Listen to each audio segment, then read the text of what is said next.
menyatukan, mewadahi seluruh pelajar dan mahasiswa.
Ingin motor yang besar, saya keliling dari kota ke kota terus kemana karena nanti uangnya dari YouTube itu. Tapi saya jadi punya teman yang saling support itu bagus ya, itu bagus. Nah, psikolog Cecily Horson itu mengatakan pertemanan yang suportif dapat menjadi satu titik penting untuk membuat seseorang itu terus bertumbuh. Jadi ketika dia mengalami sesuatu yang nggak bagus, dia terpuruk, maka dia nggak lantas patah semangat, ya. Tapi dia akan bangkit lagi, dia akan optimis, dia akan mencari tahu apa yang membuat dia sulit dan bagaimana dia harus belajar lagi. Nah, itu sebabnya teman yang baik, komunitas yang baik itu penting. Dan kemudian saya selalu mengingat nasihat dari Charles Jones yang berkata bahwa 5 tahun ke depan kita itu bisa diprediksi akan berhasil atau tidak, akan sukses atau tidak, itu berdasarkan 2 hal ini. Yang pertama, dengan siapa kita berteman, dan yang kedua, buku apa yang kita baca. Ya, itu. Itu sebabnya saya mencoba untuk berteman dengan orang-orang yang baik, orang-orang yang bagus. Bisa langsung, tapi bisa secara virtual. Secara virtual itu artinya saya belajar dan berteman dari orang itu hanya melihat YouTube-nya dia, melihat tayangan-tayangan dia.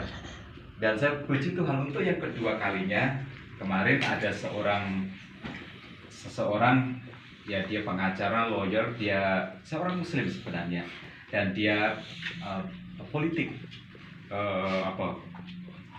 dia masuk organisasi politik dan dia sedang membangun karir politiknya, dan dia minta dibuatkan video. Saya bikinkan video, hanya nggak sampai 1 menit.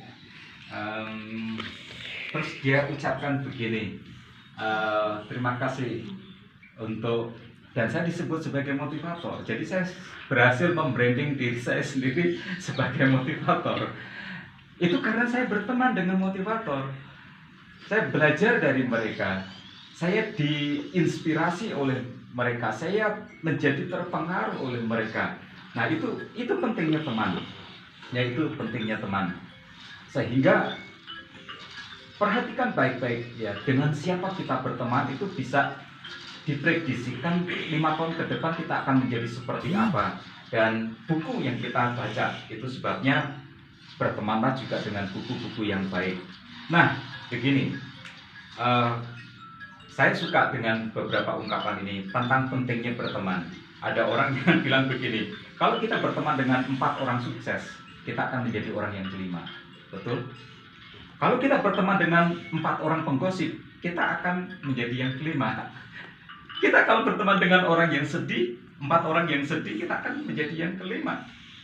Nah, itu sebabnya pilihlah teman yang baik, yang positif, yang tidak mengenal kata menyerah dalam hidup ini, yang membawa kita bertumbuh membangun diri.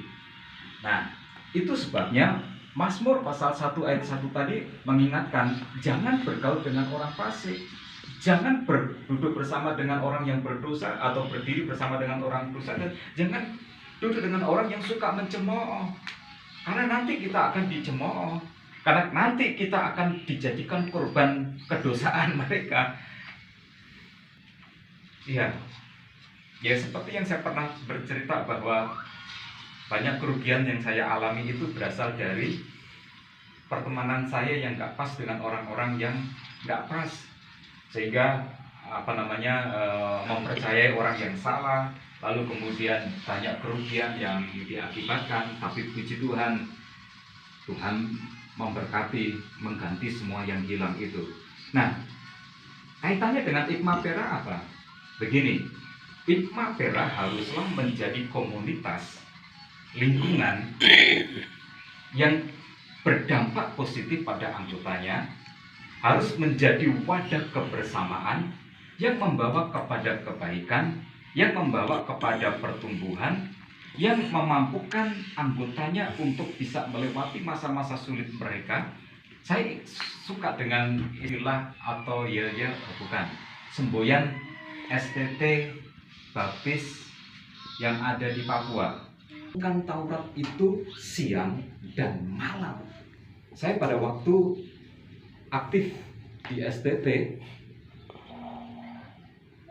baik sebagai wakil ketua 1 di bidang akademik maupun sebagai ketua STT, saya yang paling keras berpendapat bahwa kalau kita menguasai Alkitab, kita menguasai hampir semua ilmu.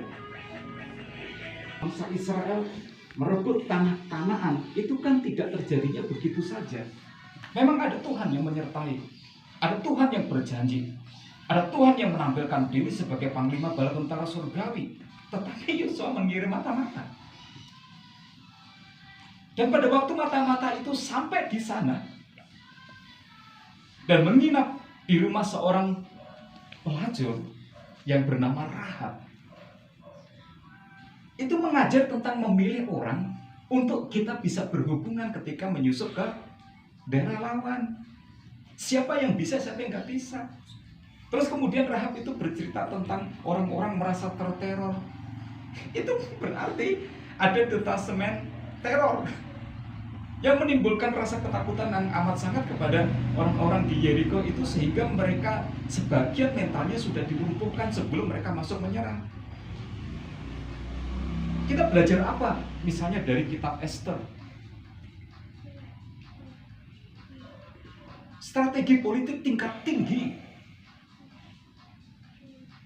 Orang-orang bangsa Israel kalah dalam peperangan, dikalahkan oleh kerajaan Persia. Lalu kemudian mereka diangkut, dibawa ke sana. Tapi ada Mordekai yang memikirkan sebuah strategi politik. Esther disuruh maju untuk memenangi kompetisi untuk menjadi seorang ratu. Ditaruh seseorang yang sangat penting, yang mampu mempengaruhi kebijakan raja. Dan pada saat kemudian benar si Haman akhirnya bisa mempengaruhi raja untuk membantai orang-orang Yahudi yang ada di Persia itu, Mordekai sudah punya seseorang yang sangat menentukan yaitu Ratu Esther. Dan kemudian apa yang dilakukan oleh Ratu Esther? Selain dia berdoa, dia juga menggunakan strategi. Bagaimana dia bisa menarik perhatian rajanya, karena aturan pada waktu itu kalau seorang ratu tidak dipanggil oleh raja menghadap raja itu bisa dihukum mati. Dia tampil secantik-cantiknya. Dan kemudian dia mengajak, memberi undangan makan. Suasana pada saat makan, raja dibuat senang hatinya. Dan kemudian baru diberitahukan tentang siasat Haman untuk membantai orang Yahudi. Melihat kita bahwa Alkitab kita itu enggak cuma firman Tuhan.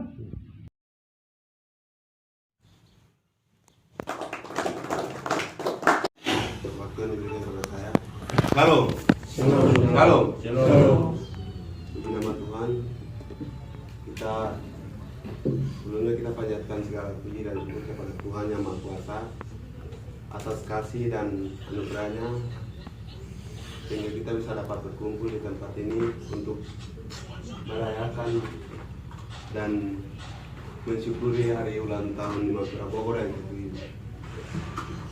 Yang kedua, terima kasih banyak Bapak Pendeta yang telah melayani kami di siang hari ini. Saya terima Yesus untuk kami. Dan juga terima kasih ke Empat Korwil. Terima kasih juga kepada seluruh anggota Mapera yang sudah hadir. Terima kasih. Sini kesan-pesan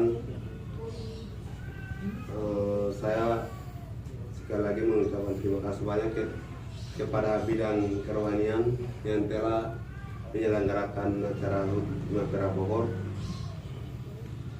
Kami harap di sini semua bidang yang ke-7 bidang yang sudah dirancang program kerja itu harus dijalani, seperti bidang kerohanian yang sudah ini pertama kali ya bidang kerohanian sudah menyelenggarakan acara HUT Mapera Bogor. Kami harap seluruh anggota Mapera selalu kompak untuk menjalani dan mengerjakan program kerja yang sudah pernah kami bahas dan sudah rancang, dan selalu semangat, optimis, seperti Bapak sudah menyampaikan firman Tuhan bahwa di Mapera harus sukses dan harus punya kualitas hidup yang beriman. Itu kita menjadi fair dan menjadi bahan bagi kita semua. Nah, itu saya yang boleh sampaikan. Terima kasih. Terima kasih banyak. Hidup Mapera. Hidup Mapera. Terima kasih waktu diberikan. Kelahiran Mapera ke-7 itu dari sejak pendirinya dari 2014 sampai saat ini 2021 sudah 8 tahun. Dalam itu ada banyak pimpinan dari ketiga pimpinan dari pertama sekarang ketiga pimpinan. Nah, itu banyak hal yang kami dapati dalam organisasi. Tadi mau sampaikan, dalam organisasi itu banyak yang kami pelihara, kita ilmu apapun. Yang pertama, yang kedua, kami akan tanamkan air Mapera ini di dalam dekat air. Mapera dekat air supaya dia bertumbuh dengan berkembang dan juga bisa berbuah dengan baik. Jadi Mapera tetap kata mungkin saya menyampaikan juga terima kasih banyak kepada rekan-rekan yang sudah hadir dan juga sudah menyapa waktu bersama-sama dengan kami dari Tangerang, dari Papua itu sudah. Jadi Mapera ini adalah penurunan raya. Ini siapa saya bisa masuk, tidak harus ini tidak, tapi ini namanya penurunan raya. Jadi saya masih buka. Jadi teman-teman hari-hari mau belajar dalam Mapera jangan masuk. Nah, itu mungkin dari pesan saya. Kalau pesan luar biasa, nanti ke depan lagi jangan melupakan hari Mapera Bogor, tapi harus diingat terus. Ya, saya pesan pada bidang kerohanian bahkan seluruh pimpinan. Baik, mungkin itu saya bisa sampaikan. Sepertinya Shalom. Shalom. Puji nama Tuhan. Pertama-tama panjatkan puji dan syukur kepada Tuhan karena Tuhan baik. Kita bisa berkumpul merayakan hari ulang tahun Lima Pera. Yang kedua, saya hormati pada pengurus Lima Pera dan jajarannya. Dan saya hormati Bapak Pendeta Setioniko, SDMTA. Dan saya hormati senioritas dan bahkan seluruh anggota Lima Pera. Singkat saya, teman-teman keempat perwil, saya pesan saya ada beberapa poin saja. Mau mengucapkan terima kasih banyak kepada bidang kerohanian untuk merayakan ulang tahun ke-7 ini Lima Pera, dan juga banyak terima kasih kepada seluruh anggota Lima Pera yang sudah menyelenggarakan hari ulang tahun. Karena kekompakan, kebersamaan, kita selalu kekompakan dan juga selalu berpatut kepada Tuhan. Saya hanya mengucapkan terima kasih banyak seluruh anggota Lima Pera sudah menyelenggarakan hari ulang tahun Lima Pera ini. Dari saya sekian, terima kasih.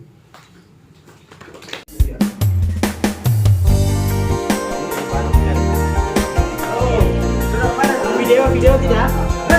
Video.